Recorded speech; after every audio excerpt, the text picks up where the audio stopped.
Go to business, paper 1, May 2023. There's a case study there, which we already read. So we'll just go immediately to the question. It said, define the term product differentiation. Differentiating the product. So it simply means finding a feature or a characteristic that make your product different from those of your competitors.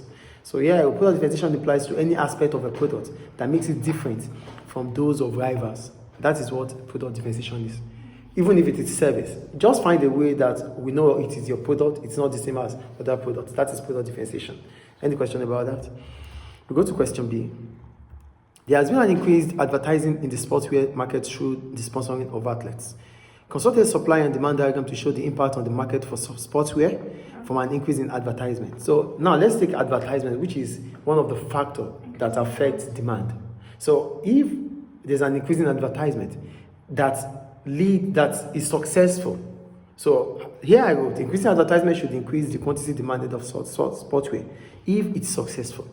It has to be successful, not because you have increased advertisement. That makes it to make people buy. No. When you increase it, it has to be effective. That is the point.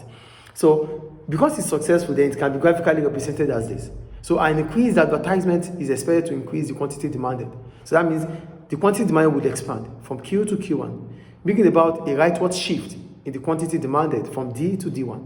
As a result of that, the supply curve will extend, which will bring about a higher equilibrium price from P to P1. So that's it. An increase in advertisement will increase the quantity demanded, increase the shift the supply demand curve rightward, extend the supply curve, and bring about high equilibrium price. That is what successful advertisement will do. So at the end, I wrote successful. That's just about advertisement. So we go to, you can correct it afterwards, or I'll correct it afterwards. We'll go to question C. Analyze two methods that Li Ning could have used to develop customer loyalty. First, what is customer loyalty? Customer loyalty simply implies to customer returning to buy your product. That is customer loyalty. Yes. Not focus on the needs and wants when a business when a business gains customer loyalty when it focuses on the needs and wants of customers. Because when you say you said a business to gain customer loyalty. No, but the question is about customer loyalty. If what you said is right, if your business is able to focus on the needs and wants of customers, it makes customers happy. Yeah. Then they always return. Yeah. But it would have been better you say customer loyalty is. Okay. Do you understand? So I wrote customer loyalty occurs where existing customers continue to buy from the same business. In this case, customers continue to return to Li Ning. That is what customer loyalty is. Do you get it now? They continue to come back. They buy from Li Ning. So that is customer loyalty. I think it's clear. Is it clear now, please? Yeah. So Li Ning may have developed customer loyalty through the following ways. One, through innovation. By providing innovative sportswears, which may increase the technicality of the usage to satisfy customers. This may lead to customer loyalty. So innovation simply means new ideas. You're coming up with new ideas that fit. Yeah, when you focus on customer needs, like you said here, when you focus on customer needs, that means you are coming up with new ways of new ideas, new products for them. So because of that reason, they won't even think about going to competitors. So they know that before the expiration of certain products, a new one is coming. Like everybody is expecting iPhone maybe 17 now or 18. They know it's going to come out. So we get stuck with Apple because it's always come up with a new product. Okay. Do you understand? That's the first reason. That's the first way to increase customer loyalty. The second one is the use of social media. Mm-hmm. So here I wrote the use of social media, as this may help to gather feedback from customers. Li Ning may use the feedback to respond promptly to customers' complaints, and as a result, customer loyalty may increase. Because when you use social media, you get feedback from them. Not just to get the feedback, but you use it, you work on the feedback promptly. That means as soon as possible. So that whatever they have complained about, you get it done. So they wouldn't have any other reasons to leave you as a business. Also, the business can connect with the customers. Yeah. And when you have this connection with them, they will get emotionally attached to your product.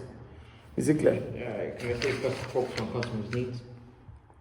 Yeah, it's always customer needs. But let me read it, please.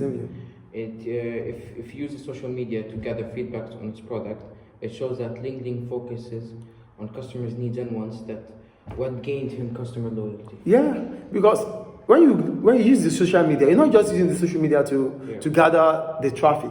You need information from there. Those information, you work on them, because that means you put them in your mind. You cannot say gain competitive advantage by looking at customers' comments. Yeah, customer loyalty means it's a competitive advantage. Why? Because you're not losing your customers. Rather, you might be having some customers from your competitors.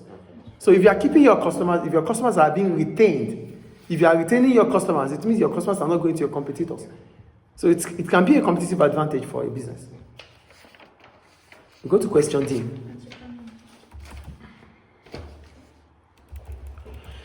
As the business grew, Lee had to move from being an entrepreneur to become the leader of Li Ning. This is the transformation, transformation from an entrepreneur to a leader. So here you have to define an entrepreneur and at the same time a leader. So for an entrepreneur, it's a person who takes a risk of setting up a business through business idea to make profit. So that is who an entrepreneur is. Then a leader is a person who tells us what to do, guides us on how to do it to achieve a goal.